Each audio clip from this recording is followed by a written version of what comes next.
Hi, I'm Randy Hollenbeck, and this is Talking Music.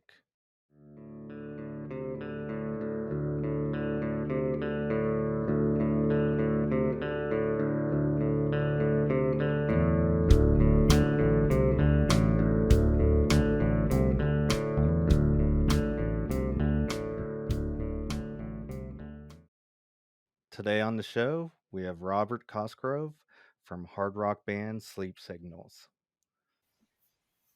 What's up, man? Thanks for having me. I must confess, it kills me to see you like this. Your last breath, sweetly leaving your lips. Left this world as she came, just a shadow, a name that will haunt me to my grave. And her voice, it still echoes through these empty halls, and it brings me to my knees. I'd be remiss to mention just what I would do if I could only bring you back. Robert, when we last talked, you were getting ready to release Means as a single. What have you been up to since then?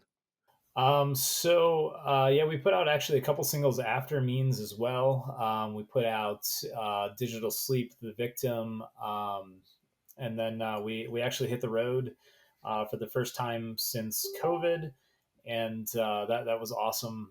Finally getting back on the road. Unfortunately, we only got about 10 days into that tour, and we had a pretty nasty bus wreck. Um, so we've kind of been laying low a little bit now. Everybody's just been kind of recovering from their injuries. We had varying degrees of some pretty serious injuries. So everybody's just kind of been, focusing on getting healed up. We've also recently been in the studio again. We dropped the video and a single, The Return. I think it was about a month ago now, back in June. So yeah, now we're in the studio again and knocking out a bunch of new tunes for you guys.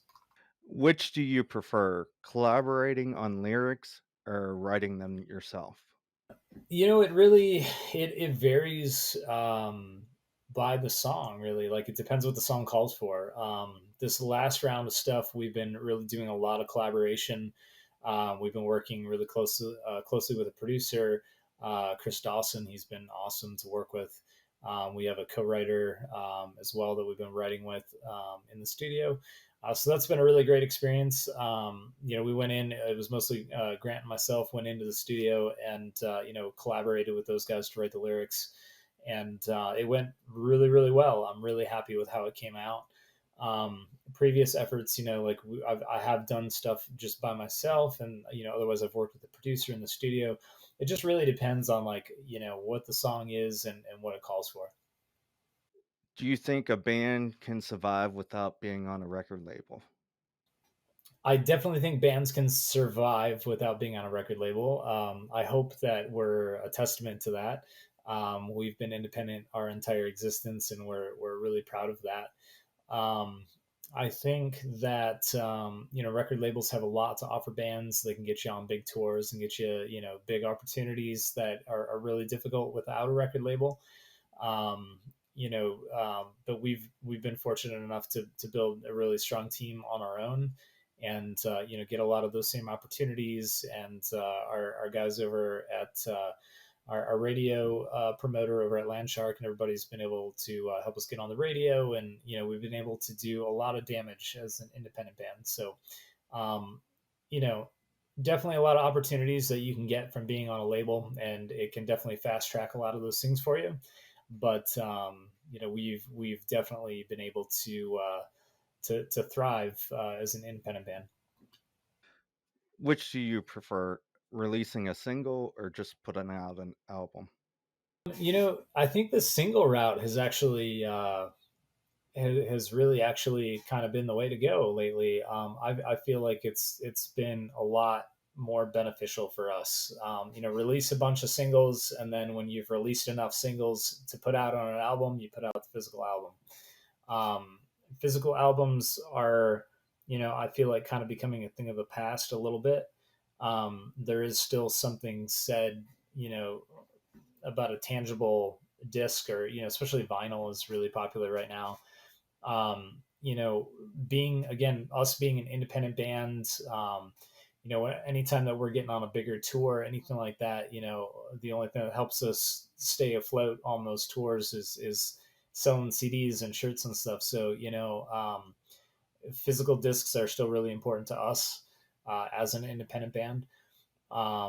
It's a great way to get our music out there. But yeah, so singles I think are the way to go. And then when you get to have enough singles, then you put it out on a physical disc. What concert did you go to that blew you away? I've been to a lot of concerts. I think probably one of my favorite concerts was the first concert I ever went to, and that was a Metallica concert. Um, it just the sheer size of the production, everything that's going on. It's pretty epic. That was back in like 2000, 2000, at the Target Center in Minneapolis. Was really cool experience for me to see that. And that was my first show too, so it was like it's hard to forget your first show. Outside of that, I'd have to say, one of my kind of all-time favorite bands is the Wilhelm Scream. They're awesome live. They pull off everything they do on a record live. It's incredible. And the few times that I've seen them, it's really blown me away just how high energy and just relentless they are. And they pull off every single thing they do on their album live, and it's always been really it's always been something that's fascinated me when a band can pull off everything live like that. How do you attract fans to your band? There are lots of ways to do that. I've seen a lot of things, a lot of Spotify promotion workshops, things like that. I see them on Facebook, every 10 minutes if you're scrolling through Facebook in your feed. Um, I think that there are lots of ways to do that today with the internet and everything that we have at our fingertips. But I think that organic growth is still really important, and I think that you do that by getting out on the road and promoting yourselves and playing shows and wowing people with your live show and your energy and we hang out after the show with a lot of our fans. Like we don't head straight to the green room or straight to back to the bus or anything like that. We try to hang out and meet everybody, take pictures with people. I think that really goes a long way, especially in today's kind of atmosphere. The way music works today. It's still a really powerful tool. So I think just getting out on the road and playing shows and meeting people, I think that's really honestly the best way to do it organically. How would you describe your band to someone who hasn't heard the music yet? I mean, we are just a high energy rock and roll band. We all come from varying backgrounds. I grew up listening to a lot of hardcore, metalcore kind of stuff. We bring a lot of that energy and a lot of that, kind of vibe to our music. But we try to write things that are a little bit more accessible to everybody. We don't have a ton of screaming. It's kind of it's just high energy rock and roll. That's what I call it in a nutshell. Incantations of fool's paradise. Well, is it worth the price? In the end, hide the moon and hold back the tide. The dark gotta bind just to see you again. Return to me, my dearly departed, an angel veiled and drowned in tears. I wrestle with shadow, the fever that consumes me. And if I should fail to bring you back, well, at least I know I tried. Return to me, my only beloved. Return to me.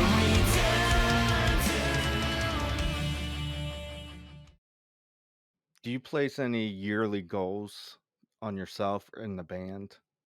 We do. We have a lot of goals that we set, for both short term and then like 6 month goals, year long goals, and then a couple years down the line. Um, and right now our goal has really just been getting back on the road, and we're getting very, very close to that point.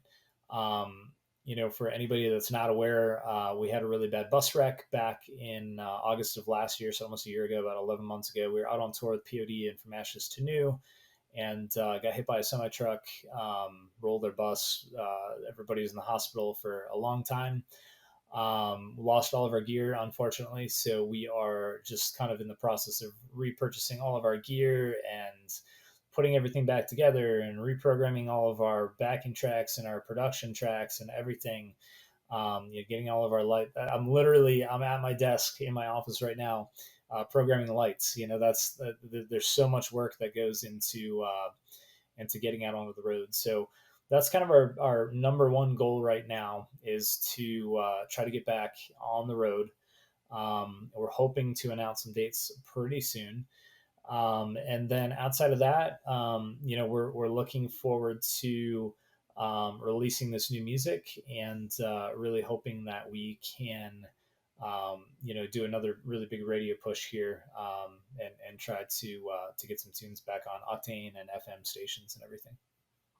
How do you decide what song makes it on an album? So generally, we will go in with kind of a catalog of demos, and we'll go in and try to pick maybe half of those, or sometimes we'll have 20, 30 candidates that we'll be looking at, and we'll try to filter out what we think will be the best ones. And then if we're trying to shoot for like a 5 song EP or something like that, we might track 7 to 10 songs, and then when they're done, songs always start off way different when you start the song than how they end up. So sometimes you'll be working on a song that you just think is going to be the like, this is the radio song, this is the banger, this is like the best song on the out of the bunch. And then it's maybe like at the end, you find out like, oh, this other song that I thought wasn't going to be that good ended up being like really good, and that ends up maybe knocking out the other song. So it's just a process, and you just again, it's like an organic thing. You don't want to force it, you just kind of want to write what feels right, and then at the end you kind of just you look through what you have and you say, well, this is a really good song, and maybe this one didn't turn out quite so good. And then maybe that one becomes a B-side, and we'll release it sometime later on down the line. Yeah, kind of. The studio is kind of weird like that. When you go in, you have your song together, and then you go in, and then you start adding stuff to it, and it changes it. Yeah, and that really has been happening a lot lately too. Just with it's music in general right now, especially in rock, is really cool because it's the lines between rock and like pop and different genres are really starting to blur now. And you really like, so it's opening up the door for rock and metal artists to really start to experiment with a lot of things that 5-10 years ago you wouldn't have been able to get away with, because like people would have been like, oh, that's stupid crap pop music. Those lines are really blurring right now. You look at like bands like Bad Omens is a really good example. I think right now, that last album is like, it's a pop album, like, but it's super cool. It's really good, and it's allowing artists to kind of experiment with a little bit more, and so you go in with this like really rock based song, and then all of a sudden you start doing programming, and you start you kind of start to fuse it with some of that pop stuff in it, and it really completely changes the song. And it's just cool. Right now is a really exciting time to be in rock music, I think. Have you guys ever recorded a cover song before? We have recorded 2 covers. We used to play Kiss from a Rose live a lot. It was a lot of fun. It's one of my favorite songs from growing up. I'm a 90s kid, so that was in my opinion, one of the best songs that came out of the 90s. So I really I really I really liked that song. We never released it. I'm hoping eventually, sometime down the line, we'll put it out or something. It'd be really cool to do that. But and then we recorded one other cover, but we're kind of sitting on it right now. I'm not sure if we're going to release it or not. We'll see. But I can't talk about what cover it is yet. That Kiss from a Rose, did you rock it out? Oh yeah, for sure. Like the da da da da da, it's like double lead guitar and stuff like that. Like it was a lot of fun, man. It was we made it rock. It's a great song. Like you don't realize until you start picking that song apart how complex that song actually is. There's like the song structure feels just like very like verse chorus verse chorus verse chorus like a regular pop song, but there's really a lot of complexity there with that song, and it's such a just amazingly written song. It's really good. What do you got planned for the rest of 2022? I think I mean I already mentioned I think we're really trying to announce some tour dates pretty soon. It's just a matter of getting the rest of our stuff put back together and we just actually picked up our bus. The bus that we were in an accident in was actually a rental. So our bus was unfortunately at the time we blew a transmission, so we were in a rented vehicle. In hindsight, it was a good thing that we had to pay for a $6,000 transmission because we didn't end up losing our bus. But yeah, so we just picked up our bus. We're working on getting all of our gear put back together, setting up our production, doing all that kind of stuff. So I'm really hoping that by the end of the year, we can get some tour dates in. Um, Everybody is itching to get back out on the road.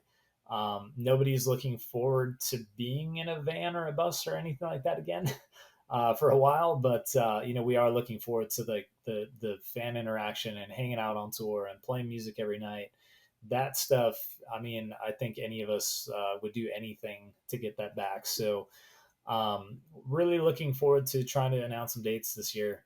And then I'm not sure if the new stuff will be released in time. Like fourth quarter is really messy with Christmas and Thanksgiving and all the holidays and everything. So I'm thinking it's probably going to be first quarter that we release some new stuff. But yeah, hoping to, I know like September timeframe, we're getting back in the studio, wrapping up the rest of the tracks and everything. Those should ship out to masters. I'm sure we'll probably get them back by like October. We'll be sitting on them eagerly waiting to drop them, but it's going to be probably a first quarter. How can we get a hold of you guys? Facebook, Instagram, Twitter? Yeah, all of the above. TikTok also, we've been getting a lot more active on our TikTok. Yeah, and just like come out to shows. Really, that's the biggest thing. Like I said, we're one of those bands that actually wants to get out and meet you in the crowd and everything after the show. We don't go hide in our green room. We don't go hide in our bus. So just come out to a show, walk up to us, say hey. We're pretty approachable dudes, and we just love making friends on the road and seeing people every time we come through. So if you see us come through your town, that's the best way to get a hold of us. Come out to a show. Otherwise, hit us up on Facebook, Instagram. We try to be really responsive. Try to get back to every message and every comment whenever we can. That's all the questions I have. Thanks for coming on the show today. Is there anything else you'd like to add? Cool, man. No, thanks so much for having me. It's been a good time, man. Hopefully, we'll do it again sometime soon. My dearly departed, on angels' wings you disappear.